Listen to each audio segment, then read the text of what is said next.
सस्य श्यामला मातरं वन्दे मातरम् शुभ्रज्योत्स्ना पुलकितयामिनी पुल्लकुसुमित ध्रुवदलशोभिनी सुहासिनी सुमधुरभाषिणी। ইন্ডাস্ট্রিতে কিছু করবে আমাদের টালিগঞ্জে, এতটা এতটা এতটা। তো ও একটা জায়গাতে যুক্ত আছে, সেখানে কাজকর্ম ভালো করছে। তারপরেও ওকে বললাম যে যেখানে যা করছো করো, আমি যদি তোমার কাছে একটা এক্সট্রা সোর্স হয়ে থাকি তাহলে এখানে চলে এসে।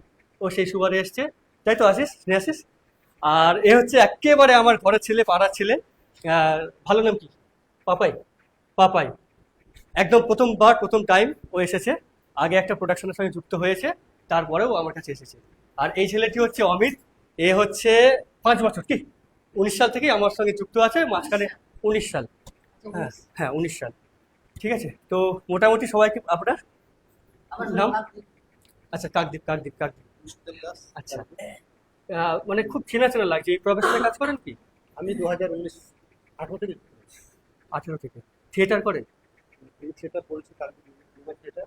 আচ্ছা, নেক্সট টাইম টালিগঞ্জে আছি। কাকদ্বীপে আমার একটা ছিল, সেটা 1 বছর আগে বন্ধ করেছি। ঠিক আছে, এখন টালিগঞ্জে বন্ধ করার কারণটা হচ্ছে এটাই যে আমরা জিনিসটাকে বুঝছিলাম, তারপর ভাবলাম যে নিজের ব্যবসা বাণিজ্য আছে, সেই কারণে ভাবলাম যে আমার ওই এলাকার ছেলেমেয়ে অনেক আছে, তাদের জন্য কিছু ভেবে কিছু করা। দেখলাম যে আমাকে যিনি ভরসা দিয়েছিলেন যে অ্যাকচুয়ালি কেউ যদি আমাদের কাছে শিখতে আসে, আমরা ক্লাস করাই বা শেখাই, সেটা কিছু আশা নিয়ে আসে।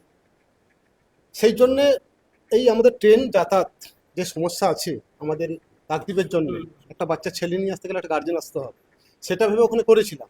দেখা গেল যে আমাকে যিনি ভরসা দিয়েছিলেন তিনি সেই কথাটা রাখেননি, যে এখানে যে সোর্স দেওয়ার ব্যাপারটা, কাজ দেওয়ার ব্যাপারটা। তখন আমি কী করলাম, 2024-এ ওটাকে স্টপ করি, যে না এভাবে করা যাবে না। মানুষ একটা আশা নিয়ে আসে, পয়সা নিয়ে শিখে, সে কাজটা কি করবে, তার প্ল্যাটফর্মটা যদি না ঠিক থাকে, তখনই চিন্তা ভাবনা করলাম যে নিজেকে আগে কাজ করতে হবে, আগে আমাকে জায়গাটা দেখতে হবে।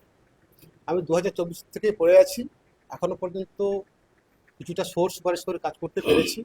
আর 10-12টা তোমার সিরিয়ালের টকিতে কাজ করছি, এখনো লং ক্যারেক্টার পাইনি, প্রসেসিং চলছে।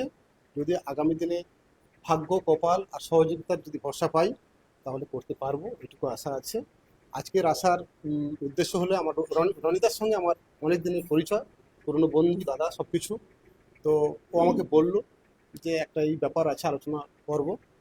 তো অভিনয়কে ভালোবাসি, কি পাবো কি পাবো না এটা বড় ব্যাপার নয়, ভালোবেসে আসা। এবং এক ভালোবাসা আরেক ভালোবাসাকে সাপোর্ট করতে এসছে। উনিও ভালো, আমার রেফারেন্সে উনিও এসছেন, অভিনয়কে ভালোবাসেন, যুক্ত আছেন 2016 সাল থেকে। তো কাজ করছেন, থিয়েটার করছেন, রানিং থিয়েটার করছেন, প্লাস অভিনয়ের সঙ্গে যুক্ত আছেন, সিরিয়াল সিনেমার সঙ্গে যুক্ত আছেন। তো এইটা আমাদের মোটামুটি ছোট্ট পরিচয়। আপনি কিছু বলবেন?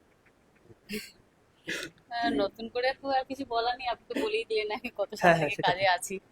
তো যাই হোক, আমি চাই যে এই প্ল্যাটফর্মে যাতে নতুনরা সুযোগ পায়, এটাই হচ্ছে আমার কাছে কথা, মানে আমার দাবিদার আর কি। যদি নতুনরা খুব প্ল্যাটফর্মটা পায় তাহলে এটা আমার আছে, অবশ্যই প্রত্যেকের মধ্যে কিছু না কিছু থাকে এবং আছে। আমি বলবো আছে, ঈশ্বরের দান তো যেহেতু প্রত্যেকের মধ্যে আছে, সেটা হয়তো সেই প্ল্যাটফর্ম না পেলে সে বার করতে পারে না বা হয় না, সুযোগ হয়ে ওঠে না। যাই হোক, আমি বলবো যে আমি যদি বিগত দিনে এখানে থাকি বা আমাকে যদি কিছু মানে কাজ দেওয়া হয় তো আমি খুবই স্যাটিসফাইড। Thank you. আচ্ছা একটু হোল্ড করলাম, আমরা না এই পরিচয় জায়গাতে একটু পরে আসছি। এই মুহূর্তে দাঁড়িয়ে এটা যেহেতু আমাদেরও এটা একটা শিক্ষা প্রতিষ্ঠান, আমরা প্রত্যেকেই জানি। নতুন সরকারের আমলে বন্দে মাতরমটাকে খুব সম্মানের সঙ্গে এখন শুরু করছে। তো আমরা বলবো, আমরাও এখন এই মুহূর্তে বন্দে মাতরমটাকে আমরা জানি না, আমরা প্রত্যেকের মুখস্থ নেই, আমার নিজেরও মুখস্থ নেই, কিন্তু আমরা ফোনে গানটা চালিয়ে আমরা একটু সম্মানের সঙ্গে রাখলাম। হ্যাঁ, वन्दे मातरम् वन्दे मातरम् सुजला सुफला मलयज शीतला सस्यश्यामला मातरम् वन्दे मातरम् शुभ्रज्योत्स्ना पुलकितयामिनी पुल्लकुसुमित ध्रुवदलशोभिनी सुहासिनी सुमधुरभाषिणी सुखदां वरदां मातरम् वन्दे मातरम् वन्दे मातरम्